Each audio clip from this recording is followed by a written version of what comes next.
Welcome to Patch for the month of Movember. I'm your host, Paul James, and I'm joined by the Mo himself, Damo Camilleri. Nice to Mo. No, we're not gonna pun it. No, we're not going to spend too much time with this. It is Movember. Damo's growing out. Good work. Mass Effect. And that prompts our discussion in our DLC episode for this month. Damo and I are here to talk about a franchise that we both love, the Mass Effect franchise. And this is mostly sparked on by the fact that there's been a lot of news come out for the upcoming Mass Effect Andromeda that's going to be out sometime autumn window next year. Okay. Maybe by the time you're seeing this, they've already put a date on it, but I'm going to date our episode again. So at this stage, we don't know a release date, but the news is on a daily basis slowly trickling out. Yeah. And we're basically here to talk about our love of the franchise, things we like and didn't like about some of the previous games, what it is that's kind of caused us to gravitate towards them, and then a little bit about the future of the franchise as well. So we're going to kick things off by talking about Mass Effect 1. Yep. Firstly, you were a fan? Yeah, I loved it. I thought it was a great game. It came at a time because the game had been out for ages, to the point that Mass Effect 2 was already out by the time I was thinking. Because I had the Wii for so long, and when I finally upgraded to an Xbox One, or got an Xbox One, when I say upgraded? 360. Oh yeah, 360. Yeah, whatever. We've been in the current gen too long now. It's been way too long. But my friend lent me a bunch of games, and he's like, "You'll love this. This is Mass Effect." I'm like, "What's it about?" And just shut up and play it. And I'm like, "Man, if he's saying that, it must be good." And he wasn't wrong. It was awesome. Yeah, for me, I didn't get into the franchise until a little bit late. I mean, Mass Effect 1 was, for the longest time, exclusive to Xbox and PC. I wasn't at all a PC gamer, and as many of you will know who've watched episodes of Patch in the past, you'll know that I'm predominantly Nintendo and PlayStation. It took me a long time to come across the Xbox platform. I didn't play the original one, and I jumped on the Xbox 360 because I'd had some time playing Gears. That's some right. mutual friends of ours places, so I'd played Gears, and it was the build-up towards Gears 2. Yeah. So the original Mass Effect had been out well and truly already, and it was just one of those things where I'd missed it. I'd acknowledged that I'd missed it and would have liked to have gotten it had it come to PlayStation, but I just didn't. Yeah. Finally, once I got through Gears 2, messed around with Halo, slowly started to build up an affection for Halo, because that took a long time for me to get into. I eventually got around to Mass Effect, and it wasn't a bit like you. Not long before Mass Effect 2 actually came out. Yeah. There was a lot of hype about Mass Effect 2, and that and I was liking what I was seeing there. I was like, I think I finally need to get around to this thing, and I carved out some time and did it. I'd tried once before, and I'd gotten to a point. There's a couple of bigger decisions, but at the midpoint, you've got to make some decisions about whether certain aliens live or whether you let them run free. I won't go into spoilers there. Maybe that. Well, for Mass Effect 1. Mass Effect 1. No, it's fine. There was that giant alien that you choose to help it escape. Oh, the spider thing? Yeah. Yeah. I've forgotten the name of the species, but you choose to help it out or if you can remember the species name, then hats off to you. Comments. But it was until Mass Effect 2 came along where I was like, I need to finally do this thing, and I finally pushed through it. What do you consider to be the best part of Mass Effect 1? Because it's even now, amongst fans, it's kind of divisive because of some of the changes that happened in Mass Effect 2 and 3 that we'll talk about shortly. Because the problem was, I played it and I had no idea what I was doing through the game, at all. There was, I almost refused to get on a walkthrough or whatever. So I was just dawdling and just doing crazy decisions and things like that. So the best, what do you mean, best part, in game or best part of it? Yeah, just of it. What is it that kind of, you like all three games, right? Yeah, I love it. What is it about Mass Effect 1 that kind of makes that one stick out? Not necessarily more than the others, but what is it? I mean, it was one of the first. Mass Effect 1, what do you associate that with? Oh, just choices. It was just such a cool, and it wasn't there were terrible choices. And I think you just can agree with that. Some of them were very, as you said, you save a species or you kill it, and it's a very binary. And it was the same as your crew members. You decide on certain crew members that you can execute one of them. I was like, what? Like, it's insane. Like, you just hold up a gun and bam, or yeah, it's okay. Like, it blew my mind that there was such. What do we call it? Speciesist, racist? Like what? I don't know. I don't like you. That's a problem. Yeah, I mean, you wouldn't just call it racist. Like, they're different races. Yeah, sure, that'll work. But yeah, no, it was great. I think the choice system of it, like, really gave it an impact. Like, for me, because there was no other game that I'd played in so long that had such impacting choices. Like, I mean, and that's me too, because I was so late to the next gen that, like, I mean, things like Heavy Rain and things had come out that, there was choices being made in them. By the time you play, yeah, right. That, like, and I never got to experience any of that. So for this was like, whoa, that's crazy. I feel for me, like, one of the strongest things were the cast of characters. There were obviously Shepard's your main character, and you could customize him if you wanted. But I really liked, even though she's racist, I like the few of the characters, like those two, Caden and what's her name? I can't think of Ashley. Ashley. Like, they were cool characters, simple but cool. Saren as the main villain. Yeah. Awesome. And then you got the introduction of Garrus and Garrus, which I'm sure we'll probably end up talking about Garrus a few times. Garrus is going to keep going through. He's a cool character. But for me, it was the characters. It was the story of those characters. They'd always planned to make Mass Effect a trilogy, but I felt, and it probably shows in the final product, that because they weren't sure, whether this game's going to be successful or not, they were very sure to make sure there was a clear beginning, middle, and end, so that if this series didn't continue on, then this was a self-contained story that you could kick back and appreciate and not wonder, what if? Yeah. Like, what if this continued? No, it's one that you could sit and appreciate on your own. And sure, there's little hints to what might come next and teasers for what might come next, but it didn't matter. Yeah, it's always good. Whereas when you play 2 and 3, like, you finish 2, like, clearly this has got to go on. Too much left over. There's obviously an ending, and we'll talk about that later. But Saren as a villain, what do you think of him? Fantastic, really well played. Like, Spectre gone rogue. Spectre, that's the word I was looking for. I was like, I couldn't remember. I'm like, man, what are these guys called? But yeah, he was just, I don't know. I think it's because of the species. I can't remember what the species is called either.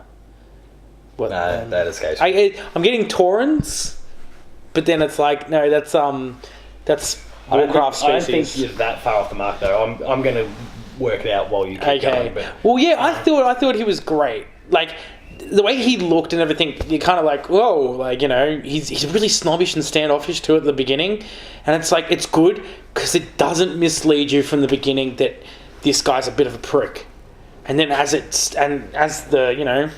Turian, there we go.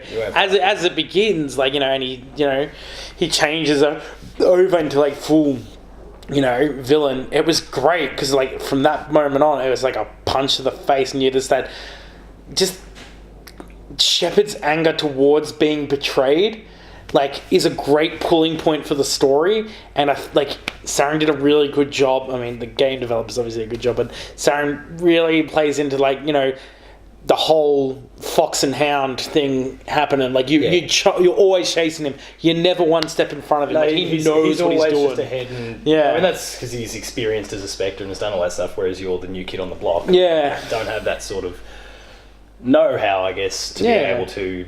Because you're not even a Spectre at the beginning, are you? No, you kind of go through that whole thing. The fact that you as a human get appointed as one is what causes a lot of the dramas. Yeah. Saren had a lot of ill will towards humanity, and that kind of prompted a lot of his actions.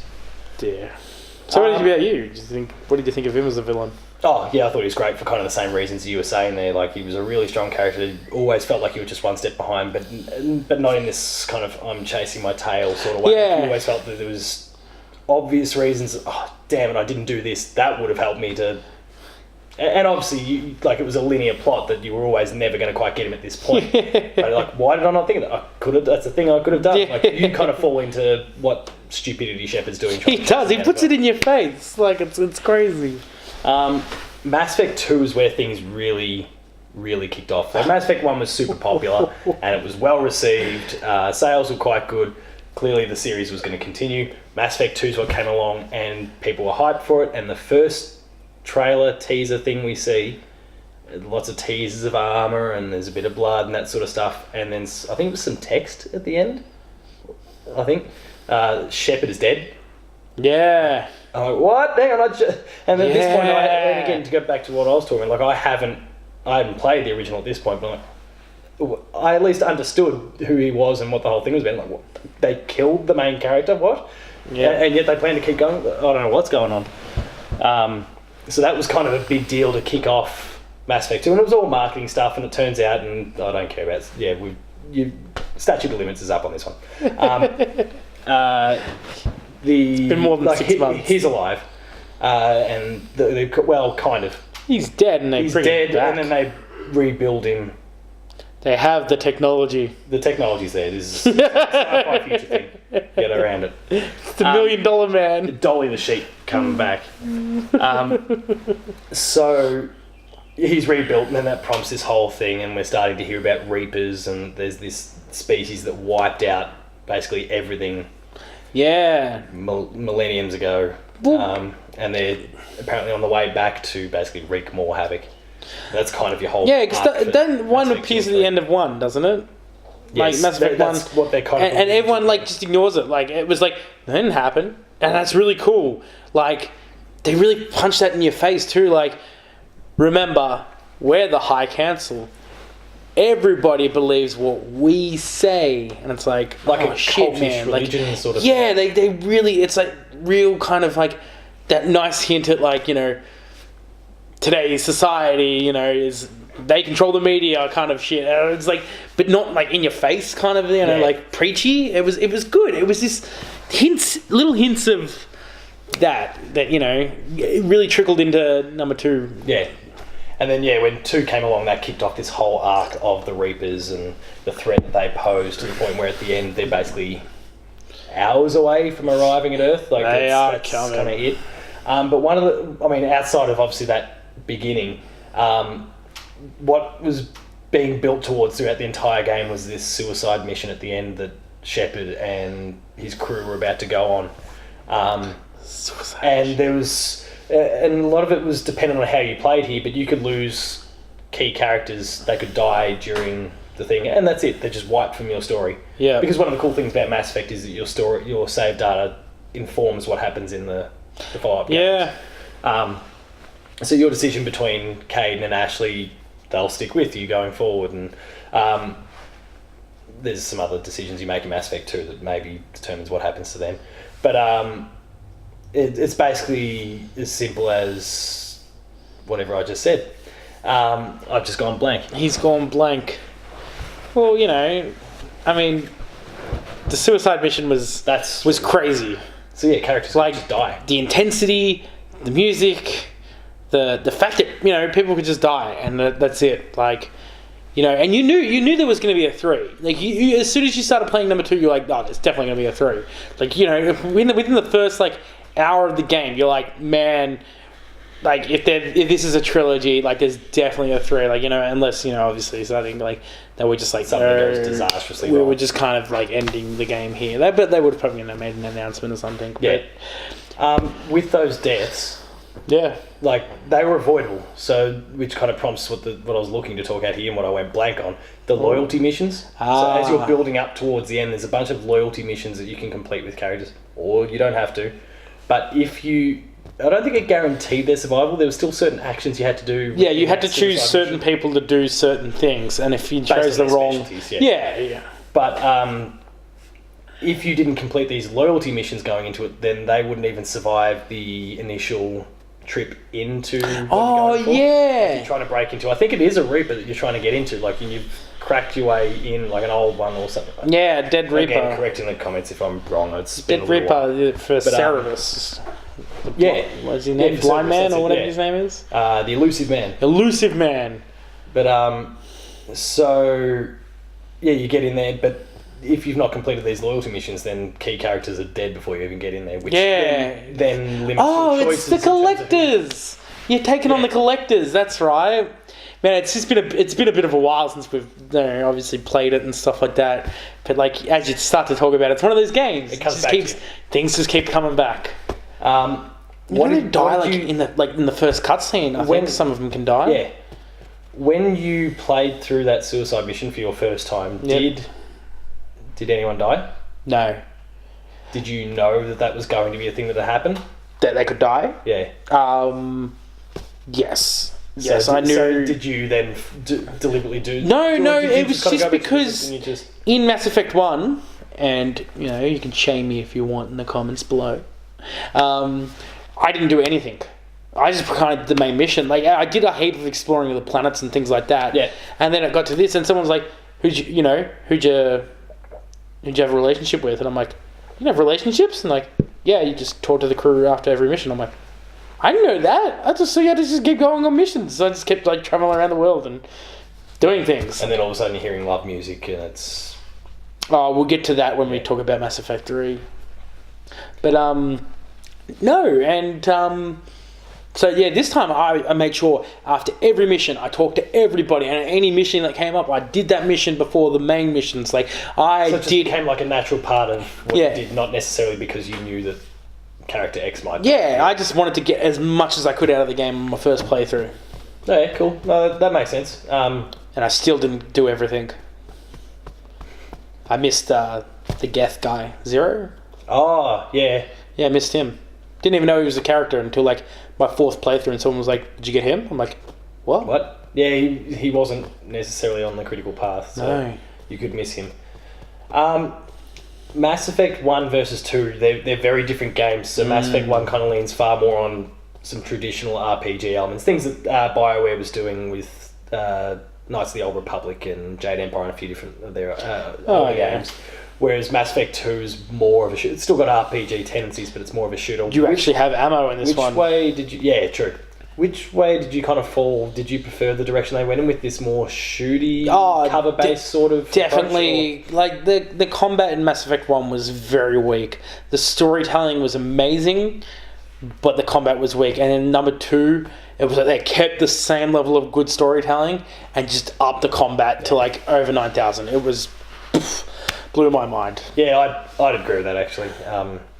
It was a massive improvement. It seems like it's still how they plan on going into Andromeda. Yeah. But so that was great as well. And yeah, I think that's pretty much the same for me. So Mass Effect 3, there's only one big topic that needs to be discussed, and we're not going to go into it for a particularly long time because it was done to death back in 2012. The ending. Yep. So the ending basically amounts to just no matter what choices you made from 1 all the way through to the very ending of Mass Effect 3, basically it came down to 3 decisions. Read between the lines. They were all essentially the same, with just a slightly different... Basically, it was mapped to 3 colours, red, green and blue.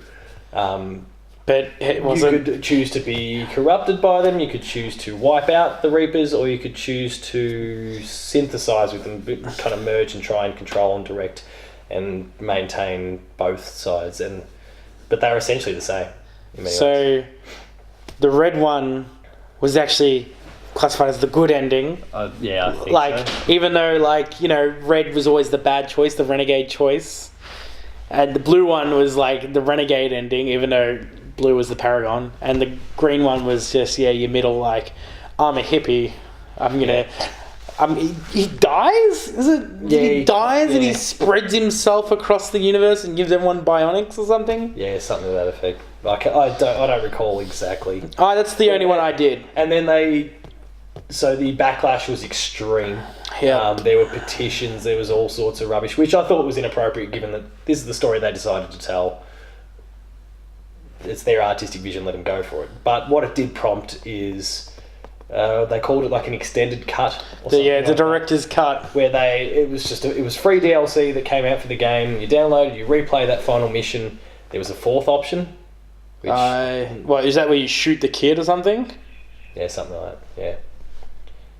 Shoot a kid. It's just Shepard can be a real dick. You just walk away. You just nothing. You just don't go down the path of any of those three options. And then they gave added context to each of those three as well. Okay. But it was all still pretty underwhelming. It's something that BioWare's readily acknowledged that was flawed, that they are looking to readdress.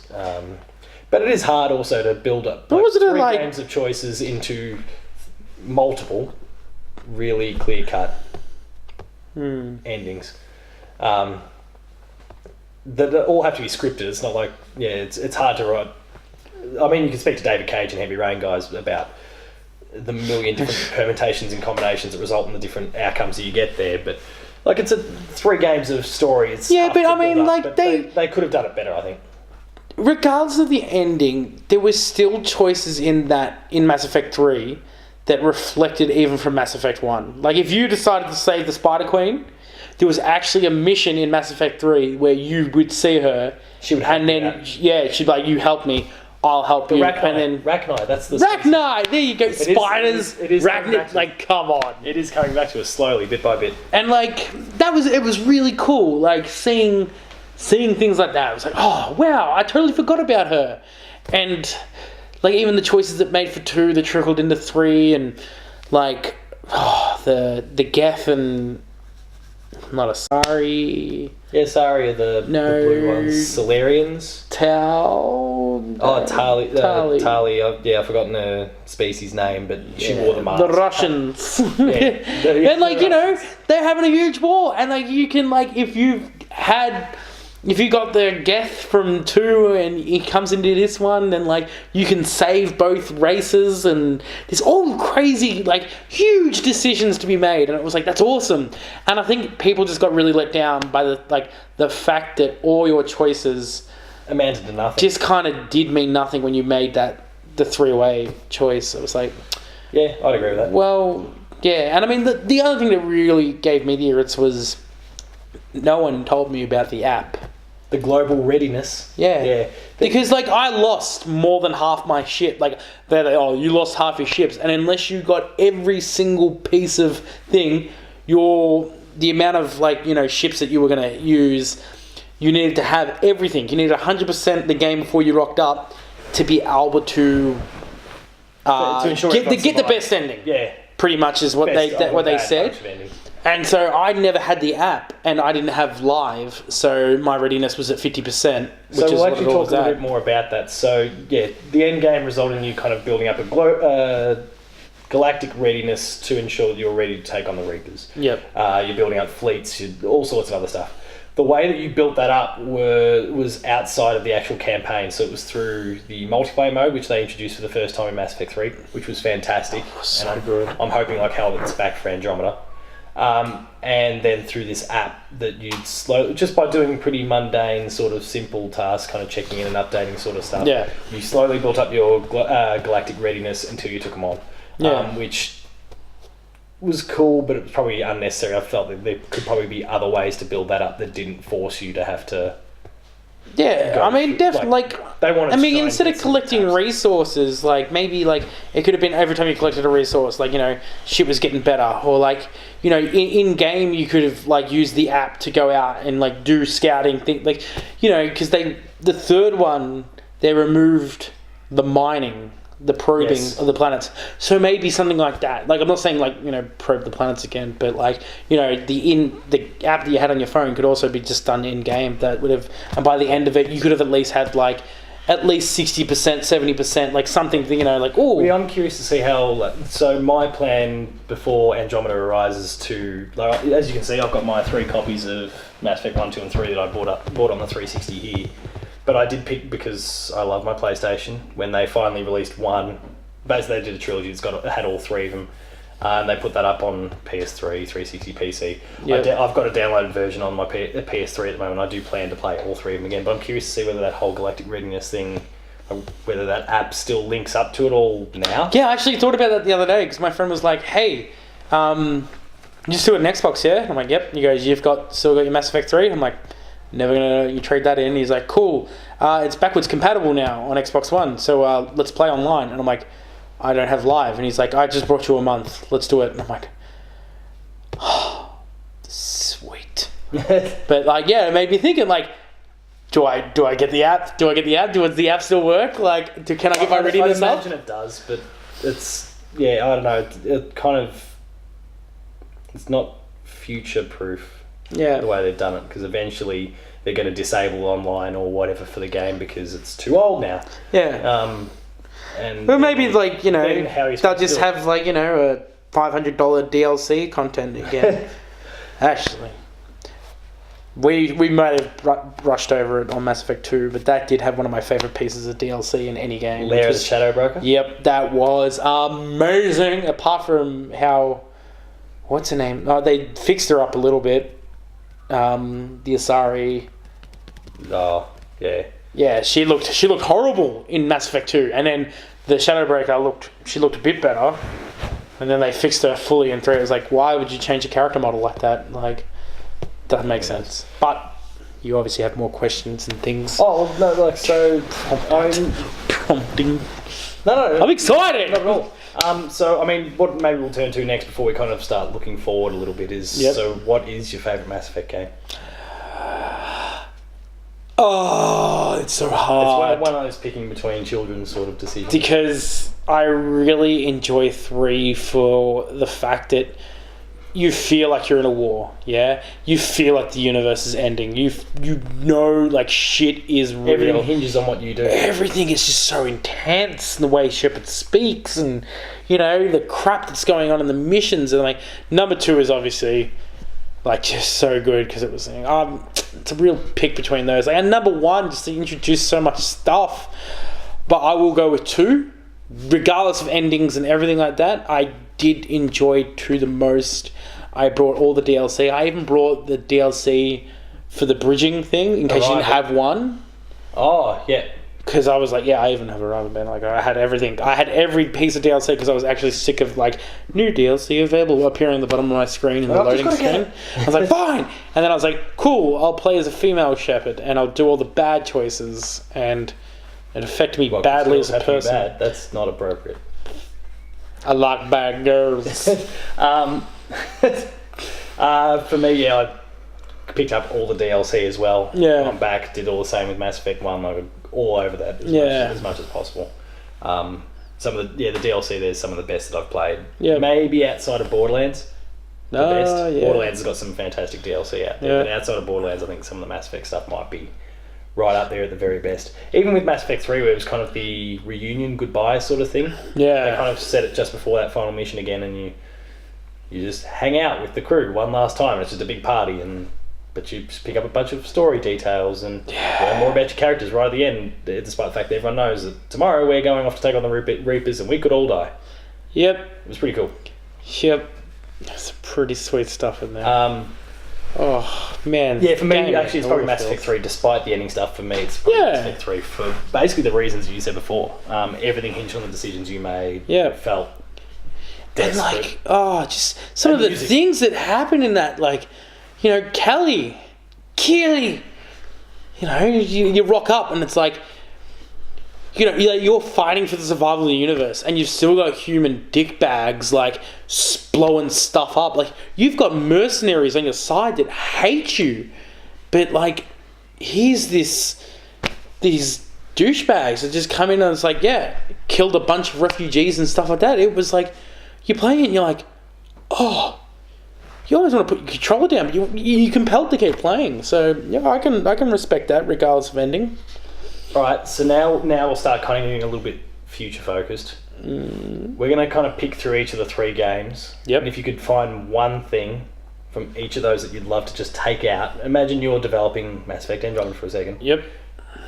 One thing from each of those 3 games that you'd want to take, like, what is it? Like, do I want the story from Mass Effect 1? Do I want the gameplay of 3? Do I want the loyalty missions? Do I want, like, this? Okay, so you want me to pick, like, one... Or actually, one's just a bit really... Actually, no, because that makes it really kick things off hardcore. Okay, no, you can go from what would you take from one and what would you lose from one? Oh, from one, I would write that shit down there. For one, I would take that self-contained sort of story. I'm sure Andromeda's probably the first part of another trilogy or something like that. Yep. Star Wars style. But if it does I'd flop, love to have that. Well, it won't flop. They'll sell enough to get another. That's not going to be a problem. But like, even the backlash from 3, this thing will probably still sell more than what 3 did. Like it's the Teen Titans. Because gamers across the board generally lack fortitude. If we say we're not going to buy it, bad luck, we'll end up knuckling under. Here, take my money. It's a nasty habit that we've all got. Let's get better at it. Preach it. I'd like to really take that kind of the story from 1, from 2. I kind of gave mine away with the examples, but for 2, I'd love the loyalty missions. Now I've since discovered that they are actually coming. Yep. They're not do or die sort of decisions like you get in Mass Effect 2, where if you don't do this person's going to die. They're just going to help in some way. Yep. And then 3, it's how tight the mechanics were, and actually maybe the multiplayer. I'll say the multiplayer, because that was really, really cool. It was a lot of fun, good co-op stuff, and I believe we're actually planning on doing a little bit of online stuff that we'll stream at some point for people to jump on and have a bit of a look at as well. Well, so damn, that might be one to take a bit of a look at on the Player 2 Twitch channel at some stage. As for things that I don't want, I'll wind back from 3. I don't want an ending like 3. Yep. 2 is really hard because that was, for all that I like 3 better, and it's got that one glaring fault with the multiplayer. With the ending. 2 doesn't have any really obvious faults from mine. Yeah, I don't know. Not necessarily. You don't tough. Actually have to lose something from it. And then I got something. Then 1, it was that really clunky. It was too heavy on the RPG side. Yep. And I love RPGs. And again, if you've heard some of our past podcasts, last time Damo and I sat down and talked about Final Fantasy, we know I love RPGs. Do we love RPGs? But it's just it didn't work in that particular game. No, it didn't. I like RPG elements. And I'm sure they'll crowbar more in there as well, but it needs to be a more action-centric sort of approach. Yep. Go for your life. Okay. I bailed on 2. From 1, I would like to keep the villain, not necessarily Saren. They reconstruct but just the dauntingness of that villain, that, shadowy kind of bullshit going on that you just never you only get hints at what he's doing, whatever's going on in Andromeda, even if it's whatever's you land on this in the new galaxy, and maybe it was someone's plan all along to send people over here and become the new overlord or whatever, something that doesn't necessarily have to lead, again, kind of like your self-contained story, into the next game. Can be kind of self-contained, but definitely the villain. I'd love a menacing villain that was in 1. I would lose, the bad combat. It was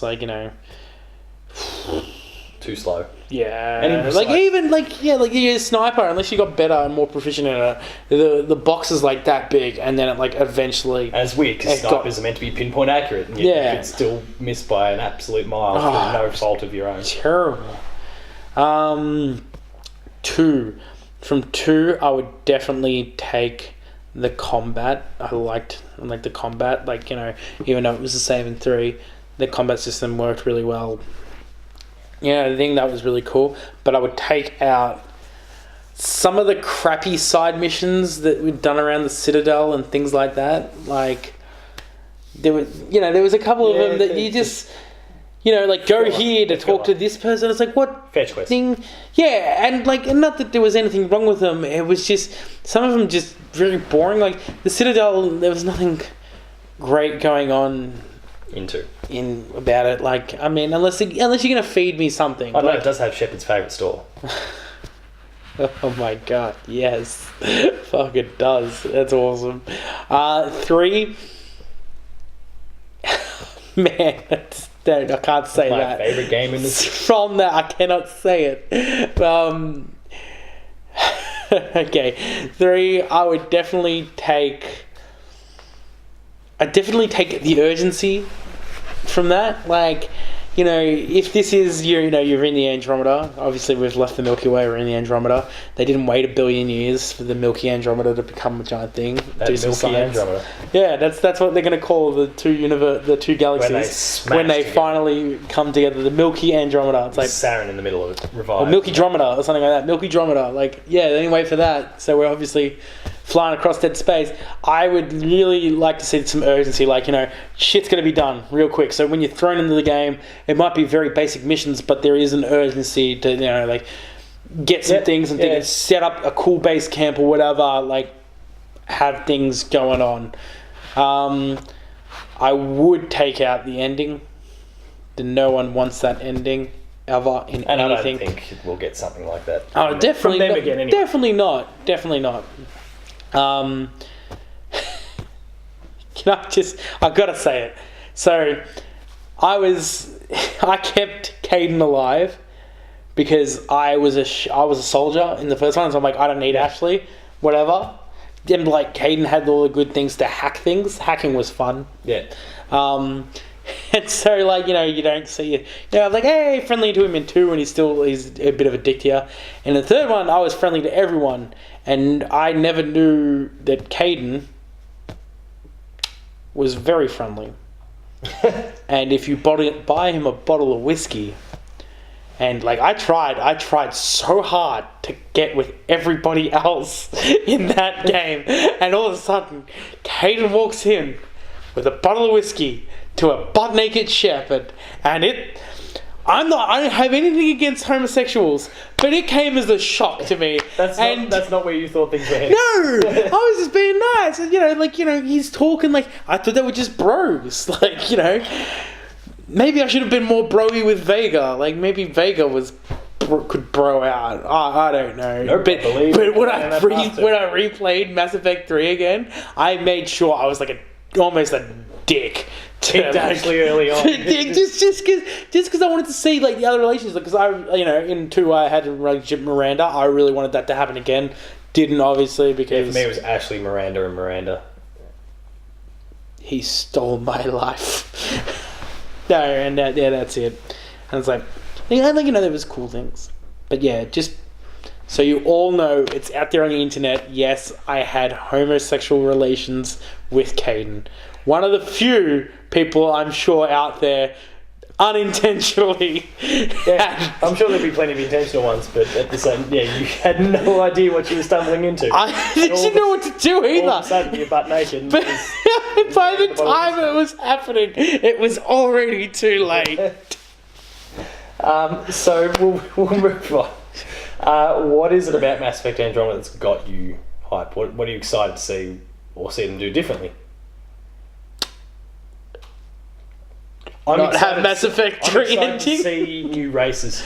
They've already teased that'd be cool. There's definitely new races. The Ket or something like that. Not the Geth. Ket. Ket. And they there's one that you see in the most recent trailer where he's almost got those weights that have got the handle on them that you kind of like cowbells. Like he's almost got one of those around the back of his head. Like he's got the ring around the back, and I'm just going to grab you and just. But and he's clearly painted in that trailer to be a really daunting, your Saren sort of character. I feel, but it sounds like there's plenty of them too, so not all of them will be necessarily nasty. Yeah. And there's a different tone from like all the other characters. Like you see him kitted up in armor and all that sort of stuff, and it's whereas these they seem more rugged. Like they've just seen and been through things, and their skin's not like it's not clean and shapely. It's jagged edges and rubbish all over the place. Like it seems like this is a race that's been through the wars, and not like the not like Rex and Grunt and the Krogan. The Krogans, like they're just, it seems like far worse. Yeah, I mean that's the thing, isn't it? Like we're kind of invading a galaxy at this point, so like even though you're refugees. It started at the beginning of 3 where they're offloading people in arcs and getting them sent off because the Reapers are about to come through and smash the place up. And then picks up hundreds of years later when people are emerging from cryosleep and you're in the Andromeda Galaxy, and you're basically, like you said, kind of invading. Yeah. I mean, like, to me, this is like a new Star Wars, yeah? New races, new planets. It's like the two things I fucking love. I love seeing new planets and, like, the crazy designs of, like, you know, it'd be cool if I was like, oh man, look at that, there's beautiful water. And it was like, yeah, I wouldn't touch that. And it's like, why not? Like, you know, it's the water's actually alive. Like, I know crazy things that can happen because you're in a completely different galaxy. You can do anything at this point. You can make anything, and I'm really excited about that. Like, to me, man, this is like my Rogue One. Like, you know, seeing. Oh, actually, I was going to ask when you, like, you know, is it kind of like you compared it to Star Wars? Were you getting at kind of safe like Force Awakens is? Because for as awesome as Force Awakens is very much the same as what we got in A New Hope. Like, it's New Hope 2.0. Is that? I don't think there's been enough time in between them. Like, you look at, look at. So they couldn't afford to. Star Wars and, you know, the Star Wars, Star Trek and Jurassic Park. Like, each one has hints of nostalgia and, you know, builds up things. I think obviously Jurassic Park has Jurassic World knocked out of the ballpark with hints of nostalgia and familiarity with new, and I would like to see that in this. If you, not necessarily that you're rebooting a series, but enough time now has passed. So you want to see an Indominus Rex in Mass Effect? No. Rex just comes back. He transforms into like I wouldn't. Like, when I say like familiarity, like it could be like, you know, we see a Thresher Maw. Like, maybe a baby Thresher Maw was kept on one of the ships, and it's like all of a sudden, like, you know, it gets out. Gets out like at the end of the game, and then it comes out. It's like it's maybe baby animal, you know, thing. And it's like, and it's like, oh my god! Like the Spider Queen, the arachnids are there. Like, just little snippets of familiarity, but I want a lot of new. Like, just pay homage to what has happened, and then give me some new stuff, bro. One of the things I think is really cool about what they're doing story-wise is the way they're kind of explaining it so far is that this group that you're taking on, like, they're not like Shepard, they're not war heroes, they're not been and done all this stuff, they're just a bunch of reckless, youngish people. Yeah, volunteers, aren't they? Yeah, it's, people jumped on and they're learning all this at the same time that we're pretty much imagine like the people that want to go to Mars right now. The ones that are just signing up like, you live once, whatever. The 300,000 applicants that did that. If they didn't go on the arcs, then they'd be living for a lot shorter period of time. So good on them for taking that flight. But like it's all completely new to them as much as it's new to us. They're learning all these things, and I think that's really cool that we're going to be learning about Andromeda at the same time they are. Whereas in the original trilogy, like, we're just getting thrown at these races and stuff, and they're all cool, but like there's already an established history there that we know all about. Yeah. Whereas these, like, we're going to be learning just like they are, and I think that's really cool. Yeah, we'll be walking with these people. That's I didn't think of that. That's really cool. So, are you going to customize your dude, or are you one of those like very vanilla? Straight. Yep. Good job. It's whatever the default is that was clearly designed. Actually, I'm pretty sure they've already released it, but you can actually look up all the statistics of what people have done in the Mass Effect games. That's kind of cool. Like, yeah, so you should. Well, we might, like, you know, look it up. We might put it on one of our Twitter accounts. You can give it a gander or something. Oh, cool. Yeah, you know about it, so I'm counting on you for that one. Yeah, no worries. So what I might dabble in a little bit before we kind of wrap things up is the wider universe that they've kind of created that branches into books, into comics, into animated movies, and apparently still the prospect of even a big live action film at some point. I don't know whether that'll actually happen, but have you read any of, and I'm grabbing a few props off my table here, have you read any of the Mass Effect books? So we've got no, because I remember Ascension. I think it was the book in between 2 and 3 or 1 and 2. I'm not entirely sure, but I got told it was one of the worst written books, and it was just absolutely horrid. Deception is pretty rubbish. That's the one that's set. That's the final one of them, and it was the only one of the 4 books that have come out to date that was not written by the guy who'd written the games. Oh, okay. So that was the one. No surprise that that's the one that went a little bit dodgy. So, like, you know, because I didn't know they had, like, an expanded book, and that's the only one I got told. I was like, oh, well. Yeah, the first three are fantastic, and they really shared, like, a bunch of extra insight, too. It was really, really interesting. Now, I haven't actually seen it, Mass Effect Paragon Lost, but you suggested that that's not something that I would want to see. I think you have to experience it just to know how bad it is. Like, and it's not even that, you know, it's poor animation or thing. It's just a really bad storytelling movie. It's not even good for the action. Like, to me, it really... I think it reminded me of Spartan Ops. You know, those really cool, like, you know, videos you got of them? It tried to almost imitate that in a Mass Effect sense and failed miserably. So it's like someone gave up hope halfway through writing it and just went, people will buy it because it's got the Mass Effect name on it. Yeah. You're a jerk, whoever you were that marketed that. And there's a bunch of comics as well that have been really well received, actually. Oh, the comics are great, actually. There's a few of them sitting there, but they're all kind of separate and scattered all over the place, so I'm not going to grab them out. But there's a bunch of comics. There's the art of the Mass Effect universe, which has got some great back. By Dark Horse, so it's always good. Yeah, they do some fantastic stuff, and they put a lot of time and effort into ensuring that that's top tier. Yeah. Now, we'll kind of start wrapping things up from here because we've kind of picked apart the franchise's past and future. We are going to be seeing a little bit more of it soon. So as of the time of recording, it's going to continue even for the remainder of the month. Game Informer's doing a day-by-day... They've basically been up there with BioWare, and there's trickle of news coming out each day. Yeah. Some things more important than others, but they've got plenty coming out. And most importantly is that at the Game Awards in December, we're going to get our first proper slice of gameplay. We saw some when Sony announced the PlayStation Pro. Yep. But we're just running around, we're jumping on this platform. Like, it was really simple stuff where they weren't giving away any of the real proper mechanics. They just wanted to show off how gorgeous it looks, which it does. And you've probably already seen it in this video so far. Yeah. But we're going to get our first proper bit of gameplay in only a couple of weeks from now, which is really, really cool. And presumably, you got to hope a release date.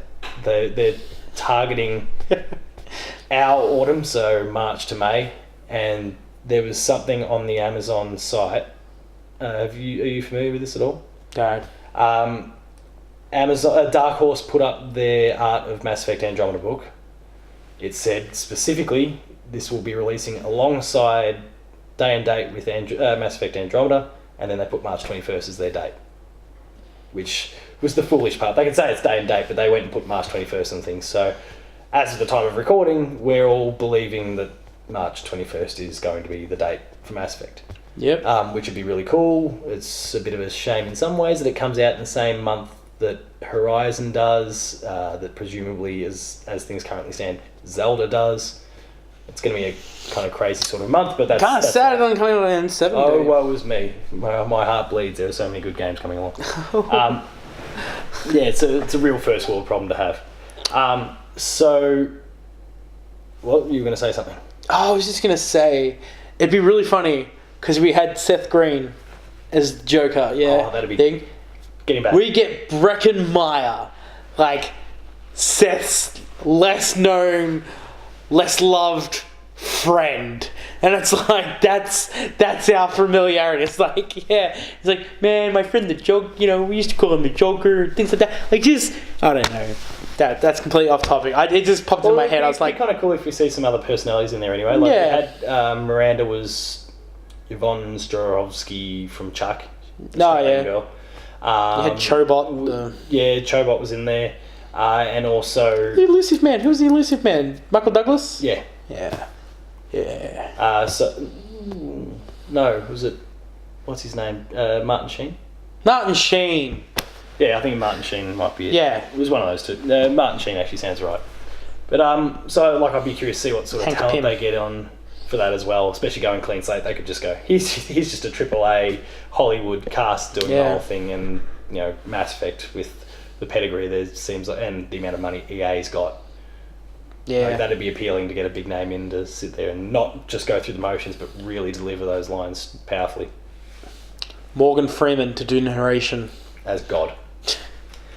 So that's it for our little chat about Mass Effect.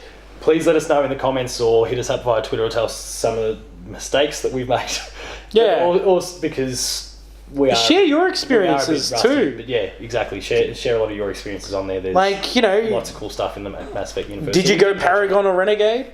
Yeah. I couldn't go Renegade. I tried it once and I actually became a dick in real life. I don't play games as a bad I did guy. though. Like, if you do, like... I became a real dick. Like, I started like just being a real prick at work, and I'm like, I've got to stop. There's games that I haven't platinumed purely just because I haven't gone through a second playthrough, and we know how much I love trophies. There are games that I've not platinumed purely because I'd have to play it as a... He has to play the dark side. And a bit like you, I've tried, but it's just not... That was bad. Happened. So anyway, that's Mass Effect. That's another episode of Patched. Make sure to visit player2.net.au where there is already a ton of Mass Effect stuff, and presumably more to come as more breaks. But also, make sure to visit the site, player2au on Twitter, Damo at Tacos Talks, myself at Paul James P2. We're not doing anything about Zelda right now, but maybe we will in the future. That'd be cool. But otherwise, that is all. Thank you, Damo's Phone. Thank you for watching, and we'll see you later. Like, share, and subscribe. See you later. Take care.